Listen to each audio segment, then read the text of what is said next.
Hi ಎಲ್ಲರಿಗೂ ನಮಸ್ಕಾರ. ನಾನು ಸ್ಲಿಪ್ಪರ್ನ ಉಲ್ಟಾ ಮಾಡಿಬಿಟ್ಟು ತೋರಿಸ್ತಾ ಇದ್ದೀನಿ. ಯಾಕಂದರೆ ಈ ಸ್ಲಿಪ್ಪರೆಲ್ಲ ಹೊಸದು, ನೀವು ಹಳೆ ಸ್ಲಿಪ್ಪರೆಲ್ಲನೂ ಒಟ್ಟಿಗೆ ಹಾಕಿದ್ದೀರಿ ಅಂದ್ಕೋಬಾರ್ದಲ್ವ. ಹಾಗಾಗಿ ಇಷ್ಟೊಂದು ಸ್ಲಿಪ್ಪರ್ನ ಮಮ್ಮಿ ನನಗೆ ಲಕ್ಕಿ 3 ಜನಕ್ಕೂ ಇಷ್ಟೊಂದು ಸ್ಲಿಪ್ಪರ್ನ ತೊಗೊಂಡಿದ್ದೀನಿ. ಒಟ್ಟಿಗೆ ಲೂನರ್ಸ್ ಫ್ಯಾಕ್ಟ್ರಿಗೆ ಹೋಗಿದ್ದೆ, ಹಾಗಾಗಿ ಒಂದೇ ಸರಿ ತೊಗೊಬಿಡೋಣ, ಒಂದೊಂದು ಸರಿ ಏನು ತೊಗೊಳ್ಳೋದು ಅಂತೇಳಿ ಇಷ್ಟೊಂದು ಸ್ಲಿಪ್ಪರ್ಸ್ಗಳನ್ನ ತೊಗೊಂಬಿಟ್ಟೆ.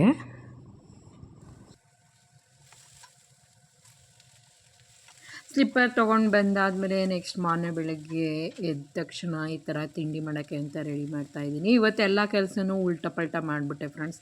ಫಸ್ಟು ವಾಕ್ ಮುಗಿಸ್ಕೊಂಡು ಬಂದು ತಿಂಡಿ ರೆಡಿ ಮಾಡಿ ಮಕ್ಳಿಗೆ ಹಾಕಿ ಕಳಿಸ್ತಿದ್ದೆ. ಆದರೆ ಇವತ್ತು ಸ್ವಲ್ಪ ಬೇಗನೆ ತಿಂಡಿ ಬೇಕು ಅಂತ ಹೇಳಿದ್ರು, ಹಾಗಾಗಿ ನಾನೇನು ವಾಕೇನು ಸ್ಕಿಪ್ ಮಾಡಿಲ್ಲ. ಫಸ್ಟು ತಿಂಡಿ ಮಾಡಿಬಿಟ್ಟು ಆಮೇಲೆ ವಾಕ್ ಹೋಗೋಣ ಅಂತ ಹೇಳಿ ಇವತ್ತು ಇಡ್ಲಿ ಮಾಡ್ತಾಯಿದ್ದೀನಿ. ಒಂದು ಕಡೆ ಇಡ್ಲಿನ ಬೇಯಕ್ಕಿಟ್ಟಿದ್ದೀನಿ, ಇನ್ನೊಂದು ಕಡೆ ಟೊಮೊಟೊ ಚಟ್ನಿ ಮಾಡೋಣ ಅಂತೇಳಿ ಈರುಳ್ಳಿ ಬೆಳ್ಳುಳ್ಳಿ ಟೊಮೊಟೊ ಎಲ್ಲನೂ ಈ ಥರ ಫ್ರೈ ಮಾಡ್ಕೊತಾ ಇದ್ದೀನಿ. ಅರ್ಜೆಂಟಲ್ಲಿ ಟೊಮೊಟೊ ಹಣ್ಣು ಈ ಥರ ದಪ್ಪದಾಗಿ ಕಟ್ ಮಾಡಿ ಹಾಕ್ಬಿಟ್ಟಿದ್ದೆ, ಮತ್ತು ಅದನ್ನು ಇನ್ನೊಂದು ಕೆಲಸ ಅಂತ ಹೇಳಿ ಮತ್ತೆ ಈ ಥರ ಕಟ್ ಮಾಡಿದೆ.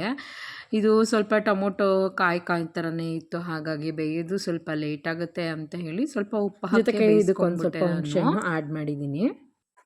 ನಾನು ನೆಕ್ಸ್ಟು ಒಂದು ಮಿಕ್ಸಿ ಜಾರ್ ತೊಗೊಂಡು ಈ ಥರ ಫ್ರೈ ಮಾಡಿರೋ ಅಂತಹ ಈರುಳ್ಳಿ ಟೊಮೊಟೊ ಹಾಗೆ ಹುಣಸೆಹಣ್ಣು ಮತ್ತು ಬೆಳ್ಳುಳ್ಳಿ ಎಲ್ಲನೂ ಟ್ರಾನ್ಸ್ಫರ್ ಮಾಡಿಕೊಂಡು ನೆಕ್ಸ್ಟ್ ಇದಕ್ಕೆ ಬೇಳೆ ಸಾಂಬಾರು ಖಾರದ ಪುಡಿ ಮತ್ತು ಶುಂಠಿ ಹಾಗೆ ಸ್ವಲ್ಪ ಕಾಯಿ ಎಲ್ಲನೂ ಹಾಕ್ಕೊಂಡು ರುಬ್ಕೊಂಡು ಇಟ್ಕೊಂಡ್ಬಿಡ್ತೀನಿ. ಜಾಸ್ತಿ ನಮ್ಮ ಮನೇಲಿ ಇವಾಗ ನಾನು ಇಡ್ಲಿ ಮಾಡೋಕ್ಕೆ ಸ್ಟಾರ್ಟ್ ಮಾಡಿಬಿಟ್ಟಿದ್ದೀನಿ ಫ್ರೆಂಡ್ಸ್. ಯಾಕಂದರೆ ಇಡ್ಲಿ ಚೆನ್ನಾಗಿ ಬರಲ್ಲ ಅಂತ ಅಂತಾರೆ, ಹಾಗಾಗಿ ನಾನು ಟ್ರೈ ಮಾಡಿ ಕಲಿತೆ ಬಿಡೋಣ ಅಂತ ಹೇಳಿ ಈ ಥರ ಇಡ್ಲಿ ಮಾಡೋಣ ಅಂತ ಸ್ವಲ್ಪ ನೋಡಿದೆ. ತುಂಬ ಟೈಮ್ ಆಗಿತ್ತು, 1/2 ಅವರ್ ಆಗಿತ್ತು ನಾನು ಬೇಯಕ್ಕಿಟ್ಟೆ, ಹಾಗಾಗಿ ಇನ್ನೂ ಸ್ವಲ್ಪ ಬೇಯಬೇಕಾಗಿತ್ತು. ಮತ್ತು ಕ್ಲೋಸ್ ಮಾಡಿ ಕ್ಯಾಪ್ನ ಇಟ್ಟಿದ್ದೀನಿ. ನೆಕ್ಸ್ಟು ನಾನು ಟೊಮೊಟೊ ಚಟ್ನಿಗೆ ಒಗ್ಗರಣೆ ಹಾಕ್ಕೊಬಿಡ್ತೀನಿ ಫ್ರೆಂಡ್ಸ್. ನಾನು ಯೂಸ್ ಮಾಡೋದು ಈ ಥರ ಸನ್ಫ್ಲವರ್ ಆಯಿಲ್. ಸ್ವಲ್ಪ ಒಂದು ಕಡಾಯಿ ತೊಗೊಂಡು ಸ್ವಲ್ಪ ಎಣ್ಣೆ ಹಾಕ್ಕೊಂಡು ಅದಕ್ಕೆ ಈರುಳ್ಳಿ ಬೆಳ್ಳುಳ್ಳಿ ಟೊಮೊಟೊ ಹಾಗೆ ರುಬ್ಬಿಟ್ಕೊಂಡಿರೋ ಅಂತಹ ಖಾರನ ಹಾಕಿ ಮಿಕ್ಸ್ ಮಾಡಿ ಒಂದು ಒಗ್ಗರಣೆ ಕೊಟ್ಟಿದ್ದೀನಿ. ಮತ್ತು ಹಾಗೆಯೇ ಇದನ್ನು ತುಂಬ ತೆಳುವಾಗೂ ಮಾಡ್ತಿಲ್ಲ, ನಾನು ಗಟ್ಟಿಯಾಗೂ ಮಾಡ್ತಾಯಿಲ್ಲ, ಮೀಡಿಯಮಾಗಿ ಮಧ್ಯಾಹ್ನಕ್ಕೂ ರೈಸ್ ಜೊತೆ ಆಗುತ್ತೆ ಅಂಥೇಳಿ ಈ ಕನ್ಸಿಸ್ಟೆನ್ಸಿಯಲ್ಲಿ ಮಾಡ್ಕೊಂಡಿದ್ದೀನಿ. ಮತ್ತು ಮೇಲೆ ಸ್ವಲ್ಪ ಕೊತ್ತಂಬರಿ ಸೊಪ್ಪನ್ನ ಹಾಕಿದ್ದೀನಿ.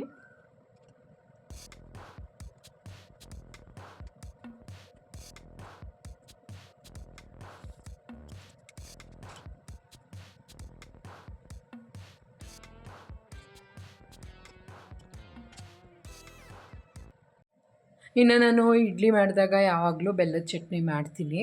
ಇವಾಗ ನಿಗಮು ತುಂಬ ದಿನ ಆಯಿತು ಕಣಮ್ಮ ಬೆಲ್ಲದ ಚಟ್ನಿ ಮಾಡಿ ಅಂತ ಅಂದ, ಹಾಗಾಗಿ ಬೆಲ್ಲನ ತರಿಸ್ಬಿಟ್ಟು ನಾನು ಬೆಲ್ಲನೂ ಈ ಥರ ಸಣ್ಣದಾಗಿ ಕಟ್ ಮಾಡಿಕೊಂಡು ಮಿಕ್ಸಿ ಜಾರ್ ತೊಗೊಂಡು ಅದಕ್ಕೆ ಕಟ್ ಮಾಡಿರೋಂಥ ಬೆಲ್ಲ ಕಾಯಿ ಮತ್ತು ಸ್ವಲ್ಪ ಕಡಲೆ ಹಾಕ್ಕೊಂಡು ರುಬ್ಕೊಂಡು ಇಟ್ಕೊಂಡೆ.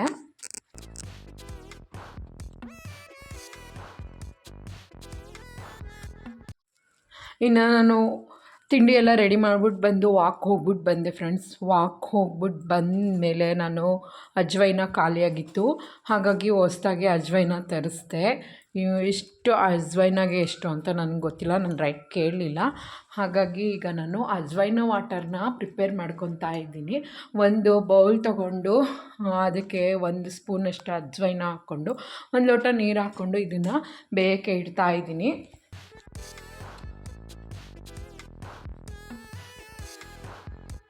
ಅದೇನೋ ಗೊತ್ತಿಲ್ಲ ಫ್ರೆಂಡ್ಸ್, ರಾತ್ರಿ ಮಲ್ಕೋಬೇಕಾದ್ರೆ ಕಿಚನ್ನೆಲ್ಲ ಕ್ಲೀನ್ ಮಾಡಿಬಿಟ್ಟು ಮಲಗಿರ್ತೀನಿ. ಬೆಳಗ್ಗೆ ತಿಂಡಿ ಆದ ತಕ್ಷಣ ಇಷ್ಟೊಂದು ಹರಡ್ಕೊಬಿಟ್ಟಿರ್ತೀನಿ.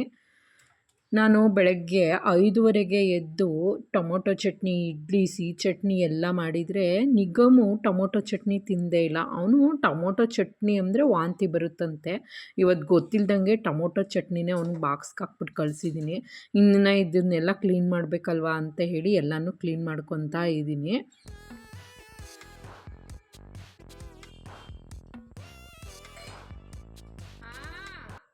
ಲಕ್ಕಿ ಫ್ರೆಂಡ್ಸ್, ನಾನು ವಾಕ್ ಹೋಗ್ಬಿಟ್ಟು ಬರೋಷ್ಟರಲ್ಲಿ ಎದ್ಬಿಟ್ಟಿದ್ಲು.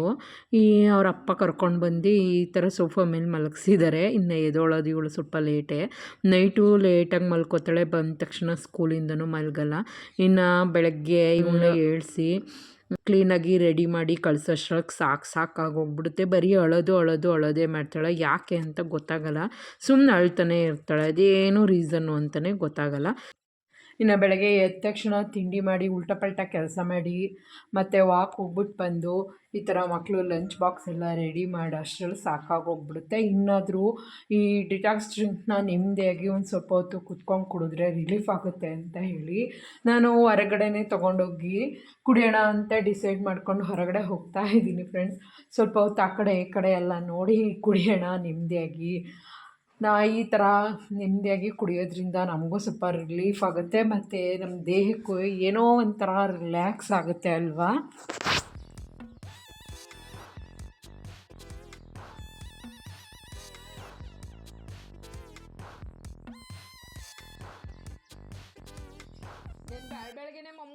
ಇನ್ನು ನೋಡಿ ಫ್ರೆಂಡ್ಸ್, ನಮ್ಮನೆ ಸುತ್ತಮುತ್ತ ಎಷ್ಟು ಚೆನ್ನಾಗಿ ಹಸಿರಿದೆ ಅಲ್ವಾ. ಈ ಹಸಿರು ಗಿಡಗಳ ಮಧ್ಯೆ ನಮ್ಮನೆ ಇದೆ. ಕೆಲವರು ನಿಮ್ಮನೆ ಚೆನ್ನಾಗಿಲ್ಲ, ನಿಮ್ಮನೆ ಅಲ್ಲಿದೆ ಇಲ್ಲಿದೆ ಹಾಗಿದೆ ಹೀಗಿದೆ ಅಂತ ಅನ್ನೋರ ನಡುವೆ ನಾವು ಈ ಥರ ತುಂಬ ಚೆನ್ನಾಗಿರೋ ಹಸಿರು ಮಧ್ಯದಲ್ಲಿ ನಮ್ಮ ಮನೆ ಇದೆ ಅಂತ ಅವ್ರಿಗೆ ಗೊತ್ತಾಗ್ತಾನೇ ಇಲ್ಲ ಅಂತ ಅಂದ್ಕೊಂಡಿದ್ದೀನಿ. ಈಗ ಬೆಂಗಳೂರು ಅಂತಹ ಮಹಾನಗರ ಕಡೆ ಹೋಗಿ ನೋಡಿದ್ರೆ ಎಲ್ಲಿ ನೋಡಿದ್ರು ಬರೀ ಬಿಲ್ಡಿಂಗ್ಗಳು, ಅಪಾರ್ಟ್ಮೆಂಟ್ಗಳು. ಕೆಲವ್ರ ಕಣ್ಣಿಗೆ ಅದು ತುಂಬ ಚೆನ್ನಾಗಿ ಕಾಣ್ಬೋದು, ತುಂಬ ಖುಷಿ ಕೊಡ್ಬೋದು. ಆದರೆ ನಮಗೆ ಈ ಥರ ಹಸಿರು ಇರೋ ನಡುವೆ ವಾಸಿಸ್ತಾ ಇದ್ದೀವಿ ಅಂತ ನಮ್ಮ ಜೀವನ ಶೈಲಿ ನಮ್ಮ ಇಷ್ಟಕ್ಕೆ ಬಿಟ್ಟಿದ್ದು ನಮಗೆ ತುಂಬ ಖುಷಿ ಕೊಡ್ತಾ ಇದೆ. ಇನ್ನು ಲಕ್ಕಿ ಎದ್ಲೋ ಅವಳನ್ನ ರೆಡಿ ಮಾಡಿ ನಾನು ಸ್ಕೂಲಿಗೆ ಕಳಿಸ್ಬೇಕು ಫ್ರೆಂಡ್ಸ್. ಮತ್ತೆ ಬಂದು ಇದೆಲ್ಲನೂ ಕ್ಲೀನ್ ಮಾಡಬೇಕು.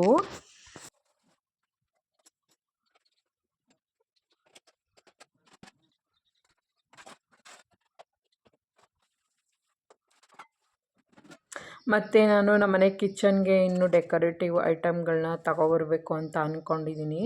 ಸ್ವಲ್ಪ ಇವಾಗ ಒಂದೊಂದಾಗಿ ಜೋಡಿಸ್ಕೊತಾ ಇರೋ ಕಾರಣ ಯಾವ ಥರ ತಗೋಬೇಕು ಅಂತ ನನಗಿನ್ನೂ ಅರ್ಥ ಆಗ್ತಾಯಿಲ್ಲ. ಇನ್ನು ಸ್ಪೇಸಸ್ಸು ತುಂಬ ಕಡಿಮೆನೇ ಇದೆ ವಾಲಲ್ಲೆಲ್ಲ. ಹಾಗಾಗಿ ಈಗ ತಾನೇ ನಾನು ರೀಸೆಂಟಾಗಿ ಈ ಗ್ಯಾಸ್ ಪೈಪ್ಲೈನ್ ಮಾಡಿಸಿದ್ವಿ. ಹಾಗಾಗಿ ಹೊರಗಡೆ ಗ್ಯಾಸ್ನ ಶಿಫ್ಟ್ ಮಾಡಬೇಕಾಗಿತ್ತು. ಈಗ ಗ್ಯಾಸ್ ಸಿಲಿಂಡರ್ ಮನೆ ಒಳಗಡೆ ಇಲ್ಲ. ಹಾಗಾಗಿ ಸ್ವಲ್ಪ ಟೈಮ್ ತೊಗೊಳುತ್ತೆ ನಾನು ಇದನ್ನೆಲ್ಲ ಡೆಕೋರೇಷನ್ ಮಾಡೋಕ್ಕೆ. ಅಲ್ಲಿವರೆಗೂ ವೆಯ್ಟ್ ಮಾಡಿ ಫ್ರೆಂಡ್ಸ್. ನಾನು ಡೆಕೋರೇಷನ್ ಮಾಡಾದಮೇಲೆ ಒಂದು ಹೋಮ್ ಟೂರ್ ಮಾಡೋಣ ಅಂತಲೇ ಅಂದ್ಕೊಂಡಿದ್ದೀನಿ. ಇದೆಲ್ಲ ತುಂಬ ರಿಕ್ವೆಸ್ಟೆಡ್ ವಿಡಿಯೋ. ನಾನು ಪಾತ್ರೆಗಳನ್ನ ತೊಳೆದ್ಬಿಟ್ಟು ಈ ಥರ ಒಣಗ್ಸೋಕ್ಕೆ ಇಡ್ತೀನಿ. ಅದಾದಮೇಲೆ ನಾನು ಅದೆಲ್ಲ ಫುಲ್ ಡ್ರೈ ಆದಮೇಲೆ ತೊಗೊಬಂದು ನಾನು ವಾರ್ಡ್ರೋಬ್ ಒಳಗಡೆ ಜೋಡಿಸ್ಕೊತೀನಿ. ಇನ್ನು ಈ ಇಡ್ಲಿ ಮಾಡೋದು ಸಾಕು, ಇಡ್ಲಿ ಪಾತ್ರೆ ತೊಳೆಯೋದು ಸಾಕು. ಕಲಿಬೇಕು ಅಂತ ಅಂದರೆ ಎಲ್ಲನೂ ಮಾಡಲೇಬೇಕಲ್ವ. ಮಾಡಲಿಲ್ಲ ಅಂತ ಅಂದರೆ ಏನು ಸಾಧನೆ ಮಾಡೋಕ್ಕಾಗಲ್ಲ. ಹಾಗಾಗಿ ನಾವು ಪ್ರಯತ್ನ ಪಡೋದ್ರಿಂದ ಮಾತ್ರ ಏನಾದರೂ ಮಾಡೋಕ್ಕೆ ಸಾಧ್ಯ. ನಂಗೆ ಬರೋದೇ ಇಲ್ಲ, ಈಗ ಇಡ್ಲಿ ಮಾಡೋದು ಬರೋದೇ ಇಲ್ಲ ಅಂತ ಅಂದಿದ್ರೆ ಇಡ್ಲಿ ಬರ್ತಾನೇ ಇರಲಿಲ್ಲ. ಈಗ ಸ್ವಲ್ಪ ಪರವಾಗಿಲ್ಲ, ಇಡ್ಲಿ ಮಾಡೋದನ್ನು ಕಲಿತಾ ಇದ್ದೀನಿ ನಾನು.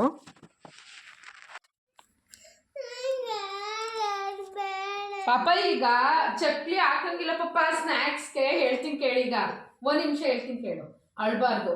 ಈಗ ಒಂದು ಬಾಕ್ಸ್ಗೆ ಇಲ್ಲಿ ಪೈನಾಪಲ್ ಹಾಕ್ತೀನಿ, ಪೈನಾಪಲ್ಲು. ಇನ್ನೊಂದು ಬಾಕ್ಸ್ಗೆ ಚಕ್ಲಿ ಹಾಕ್ತೀನಿ, ಆಯಿತಾ? ಆಯಿತು. ಬೇಡ ಬಿಡು, ಆಯಿತು, ಅಳ್ಬೇಡ. ಮಾಮಿ ನೋಡಿದ್ರಾ? ಮಾಮಿ ನೋಡಿ ನೋಡ್ರಿ ಪಾಪ. ಇಳಿ ಪಾಪ, ಎಲ್ಲ ಗಂಜಿ ಕ್ಲೀನ್ ಮಾಡಿ ಪ್ಲೀಸ್. ಇಳಿ ಪಾಪ, ಇಳಿ ಸೀಬೆ ಹಣ್ಣು ಕೊಡೋಣ. ಆಯ್ತು, ಈಗ ಸ್ನಾನ ಮಾಡಿಸ್ಕೊಟ್ಟನು, ಆಮೇಲೆ ಸೀಬೆ ಹಣ್ಣು ಕೊಡು. ತೊಳ್ಕೊಡ್ಲಾ?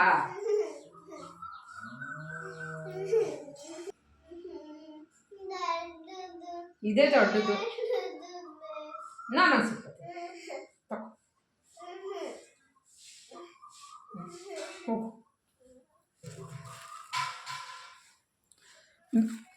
ಬೇಗ ತಿಂದ್ಬಿಟ್ಟು ಪಾಪ ನೋಡಿ ಸ್ನಾನ ಮಾಡಿಸ್ಕೊಟ್ಟನು.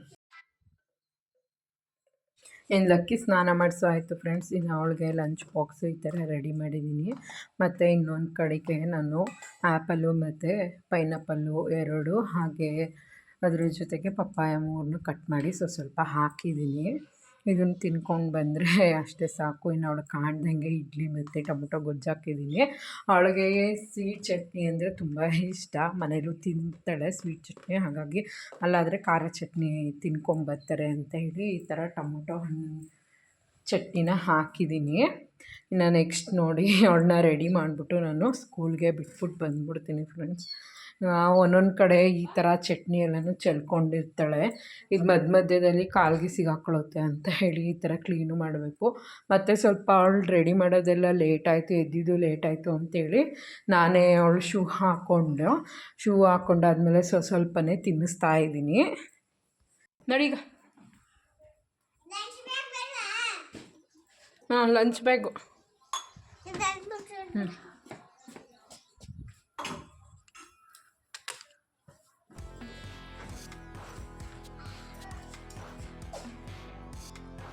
ಕೊಡು, ನಾನು ಹಾಕೋತೀನಿ ಅದನ್ನ. ಅಲ್ಲಿ ಹಿಂದೆ ಕುತ್ಕೊಳ್ಳಿ, ರೆಡಿ ಇಟ್ಕೊಂಡು ದುಡ್ಡು ಬರ್ಸಿಲ್ಲ.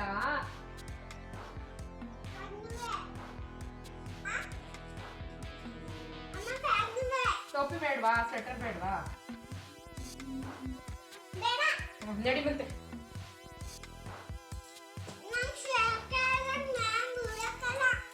ನಡಿ.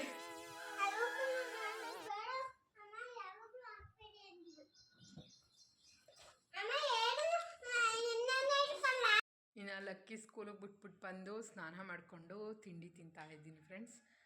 ಇವತ್ತು ಏನೇನು ತಿಂಡಿ ನಾನು ತಿಂತಾಯಿದ್ದೀನಿ ಅಂತ ತೋರಿಸ್ತೀನಿ ನೋಡಿ. ಇಲ್ಲಿ ಇಡ್ಲಿ, ಟೊಮೊಟೊ ಚಟ್ನಿ ಮತ್ತು ನಾನ್ ವೆಜ್ ಇದು ನೈಟೇ ಮಾಡಿದ್ದೆ, ಗುಂಡ್ಕಾಯಿ ಲಿವರ್ದು, ಮತ್ತು ಸಿಹಿ ಚಟ್ನಿ ಸ್ವಲ್ಪ ಮತ್ತು ಸೌತೆಕಾಯಿ ಪೀಸಸ್ಗಳು.